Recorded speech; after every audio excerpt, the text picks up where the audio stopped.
तब तक घर वापसी नहीं होगा। सारे बुरखे वाली जब तक भगवा गमछा नहीं पहनेगी तब तक भारत में नफरतवाद नहीं खत्म होगा। जब तक क्या कहा? जब तक बुर्की वाली खत्म नहीं होगी तब तक नफरतवाद खत्म नहीं होगा। इस मच्छर को कौन समझाएगा यार, जिसको कोई बंदा फूंक दे तो ये उड़ जाए, पता ही नहीं चले कहाँ चला गया। जब मुगल शासन था इस हिंदुस्तान के अंदर, जब मुगलों का जब राज था, उस वक्त तो कोई भी ऐसा बंदा नहीं था जो नाखुश था। सोने की चिड़िया हिंदुस्तान को कहा जाता था। तो इस मच्छर के पर से, इस चूंटी से मैं ये पूछना चाहता हूँ कि मुझे तुम ये बताओ कि उस वक्त बुर्के वालियां ही थी और हिंदू भी बहनें हमारी थी, हिंदू भाई थे, सब थे, तो उस वक्त कैसी मोहब्बत थी?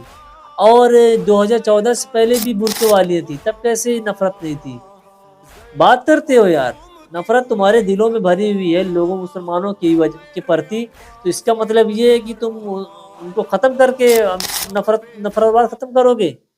ये है तुम्हारा तरीका?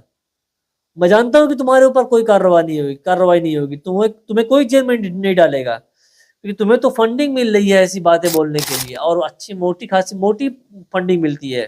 काम धंधा कोई तुम्हारे पास नहीं है, बेरोजगार तो इतने ज्यादा हो कि पूछने की बात नहीं है, एक वक्त की रोटी तुमको मिल जाए बहुत बड़ी बात है। लेकिन ऐसी बातें करने से तुमको कितनी बड़ी रकम मिलती है ये तुम भी जानते होंगे। लेकिन मैं तुमसे एक चीज कहना चाहता हूँ कि याद रखो कि मुसलमान इस देश में तब तक है जब तक उसके दिल में इस देश के लिए मोहब्बत है, और ये मोहब्बत हमेशा बाकी रहेगी, लिहाजा मुसलमान भी इस देश में हमेशा रहेगा।